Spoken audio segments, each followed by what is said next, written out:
Hello प्यारे बच्चों, कैसे हैं आप सब लोग। आज आप लोगों के सामने मैं वर्कशीट नंबर 53 लेकर के आया हूँ।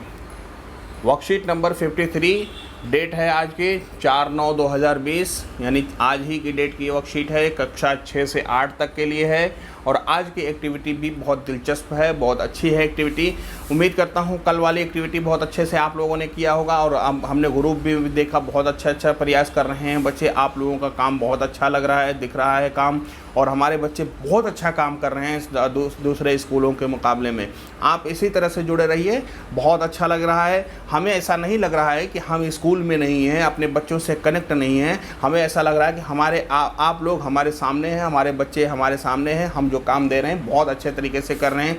आप लोग मैसेज करते हैं, उसको पूछते हैं तो बहुत अच्छा लगता है। ऐसे ही बच्चे अपना करते रहिए, खेलिए कूदिए, लेकिन इसमें के साथ साथ कुछ ना कुछ पढ़ने लिखने का भी काम इस तरह से चलते रहना चाहिए। आप लोगों के माँ बाप भी बहुत अच्छा काम कर रहे हैं, बहुत अच्छा प्रयास सब लोग कर रहे हैं। बच्चों, अब तक जो ऑनलाइन क्लास में नहीं जुड़े हैं उन तमाम बच्चों को भी आप लोग भेजिए स्कूल में, किसी तरीके से आएँ, बताइए कि कितना मज़ा आ रहा है ऑनलाइन क्लास करने में और टीचर हमारे कैसे कैसे प्रयास कर रहे हैं। तो चलिए दोस्तों, चलिए बच्चों, आज की एक्टिविटी हम देखते हैं और इंटरेस्टिंग एक्टिविटी है, कलरफुल एक्टिविटी है आज की भी। तो पढ़ते हैं यहाँ से। कागज़ों को गलाकर लुगदी तैयार करना पेपर मेशी कहलाता है। क्या कहलाता है? पेपर मेशी। दशहरे जैसे मुख्य त्योहारों के अवसर पर रावण और मेघनाद के मुखौटे व दक्षिण भारत में कथकली नर्तक व नर्तकी के मुख भी पेपर मेशी से तैयार होते हैं। ठीक है। उत्तर भारत में खड़िया मिलाकर कटोरदान व टोकरियां बनाई जाती हैं। तो आपने देखा होगा दशहरे में बड़ा बड़ा रावण बनाया जाता है, उसके जलाया जाता है, तो उसके मुखौटे और ये सब चीज़ें जो है किससे बनती हैं? पेपर मेशी से। और वो कैसे कैसे पेपर मेशी बनता है ये आगे हम देखते हैं। यहाँ देखिए 2-3 इमेज दिए हुए, बहुत कलरफुल टोकरियाँ दिया हुआ है और एक जानवर का इमेज दिया हुआ है और ये बनाने की विधि दिया हुआ है कि कैसे बनाया जाता है। ठीक है। अब यहाँ पे देखते हैं पेपर मेशी के लिए ज़रूरी सामग्री क्या क्या है। ज़रूरी सामग्री क्या है? टब चाहिए पहले नंबर पे, कागज़ चाहिए, जाली चाहिए, तार चाहिए, प्लास्टर ऑफ पेरिस चाहिए, चावल की लेई चाहिए, नीला थोथा, चाकू, कैंची, मूसल, ओखल और विभिन्न तरह के ब्रश पेपर मेशी के लिए ज़रूरी हैं। तो ये सब चीज़ें आप लोग पेपर मेशी के लिए पहले नंबर पर तैयार कर लीजिएगा। दूसरी चीज़ है लुगदी तैयार कैसे करें। लुगदी तैयार करने के लिए आप लोग क्या करना है, टब में पानी भर करके कागज़ के छोटे छोटे टुकड़े करके उन्हें अच्छी तरह भिगो देना है चाहिए। ठीक है। गौरतलब है कि पानी कागज़ों के ऊपर रहना चाहिए, कागज़ों के नीचे नहीं रहना चाहिए। ठीक है। हफ्ते भर बाद पानी को बदल लेना चाहिए। 2 हफ्ते के बाद कागज़ के टुकड़े को टब से निकाल कर देखना चाहिए। यदि टूटे हुए कागज़ का रेशा छोटा निकले तो समझ लेना चाहिए कि कागज़ लुगदी के लिए तैयार हो गया है। उसके बाद ऊखल में लगाए हुए कागज़ की लुगदी को कूटना चाहिए। नीला व थोथा व गोंद मिलाकर उसे तैयार कर देना चाहिए। इस तरह से तैयार हो गया हमारा पेपर मेशी। अब बनाने की विधि क्या उससे हम बना सकते हैं। तो जिस वस्तु को आप लोगों को मॉडल बनाना चाहिए, क्योंकि आप चाह रहे हैं कि कोई गुड्डा हो, कोई गुड़िया हो, कोई फ़ोटो हो, कोई कटोरा हो, कोई इस तरह से चीज़ें उसको बनाना चाहते हैं, तो उसको मॉडल क्या है, उसका चित्र या खिलौने सामने मेज़ पर अपने रख दीजिए। वस्तु की लंबाई चौड़ाई के हिसाब से आकृति तैयार कर लीजिए। ठीक है। उसका लंबाई चौड़ाई कितनी है उसकी आकृति एक तैयार कर लीजिए। अभ्यास करते करते आप अच्छी आकृति बनाने सीख जाएंगे। मॉडल बनाते समय चिकनी मिट्टी में हवा के बुलबुले बिल्कुल नहीं होने चाहिए। चिकनी मिट्टी का हवा का बुलबुला नहीं होना चाहिए, वरना वो सूखने के बाद ख़राब लगेगा।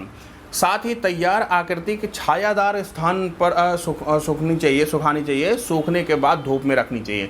आप लोगों ने ये सब ये पेपर मेशी बना करके उसको जब कोई चीज़ बना लेते हैं हम मिट्टी को गूंथ करके ये सब चीज़ों से कागज़ के कलरफुल कर लेते हैं, उसके बाद क्या करते हैं हम उसको धूप में रख देते हैं सुखाने के लिए। तो ऐसा बिल्कुल नहीं करना चाहिए।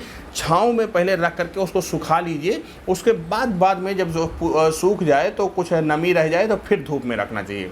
तो चलिए जब अब 2 एक्टिविटी आप लोगों की यहाँ पे है। एक है कि आपने पेपर मेशी के द्वारा क्या बनाया और कैसे बनाया, इसको आपको कॉपी में लिखना है। ठीक है। कभी भी बनाया हो उसका तजुर्बा आप लोग दे सकते हैं। साथ ही उसका फ़ोटो खींच करके आप ग्रुप में भी हमें दे सकते हैं, हम उसको देखेंगे तो हमें अच्छा लगेगा। तो दूसरा क्या है, क्या यह पर्यावरण के अनुकूल है? तो हाँ, बिल्कुल बच्चों, ये पर्यावरण के अनुकूल ही है। कल जैसे हमने देखा था कि रासायनिक जो रंग होते हैं, कलर होते हैं, वो भी पर्यावरण में योगदान देते हैं और पर्यावरण में वो प्रदूषण नहीं फैलाते हैं। इसी तरह से ये भी पेपर मेशी भी पर्यावरण में प्रदूषण नहीं फैलाता है, इसीलिए बड़े बड़े रावण जो उसको जलाए जाते हैं तो उससे पर्यावरण को कोई भी नुकसान नहीं पहुंचता है। जलाने से, धुआं से तो होता है, लेकिन उस पेपर मेशी से नहीं होता है। आजकल आप लोगों ने देखा होगा कि दशहरे में या इसी तरह से अभी गणपति हुआ महाराष्ट्र में, गणपति में या इसी तरह से लक्ष्मी पूजा में मूर्तियाँ छोटी छोटी बनाई जाती हैं, इसी पेपर मेशी के ज़रिए से बनाई जाती हैं, उसको मतलब विसर्जन कर दिया जाता है, लेकिन उससे पर्यावरण को कोई नुकसान नहीं पहुंचता है। तो बच्चों, आप लोगों को भी ऐसे ही कोशिश करते रहना है कि हमें कम से कम पर्यावरण में नुकसान हम पहुंचाएं, प्रदूषण कम से कम हो, ऐसी चीज़ों का इस्तेमाल करें, हैंडमेड चीज़ें का इस्तेमाल करें। प्राइम मिनिस्टर हमारे बहुत सारी चीज़ों के बारे में कहते हैं कि आत्मनिर्भर भारत बनना चाहिए, तो उससे ये जब हम हैंडमेड चीज़ें बनाएंगे तो उससे आत्मनिर्भरता और हमारे अंदर कुशलता आएगी, आगे चल कर के हमारे हाथ में एक अच्छा जो है हुनर पैदा होगा। तो चलिए बच्चों, उम्मीद करता हूँ आप लोगों को अच्छे तरीके से समझ में आया गया होगा। काम आप लोग एंजॉय करिए, पढ़िए लिखिए, हमसे पूछिए, और जो बच्चे अभी तक हमसे कनेक्ट नहीं हो उन लोगों से भी कहिए कि जाइए ऑनलाइन पढ़िए, देखिए कितना मज़ा आ रहा है। उम्मीद करता हूँ आप लोग भी एंजॉय कर रहे हैं, मज़ा आ रहा होगा। एक नए तजुर्बे के साथ हम भी सीख रहे हैं, आप भी सीख रहे हैं। तो चलिए मिलते हैं कल नई शीट के साथ।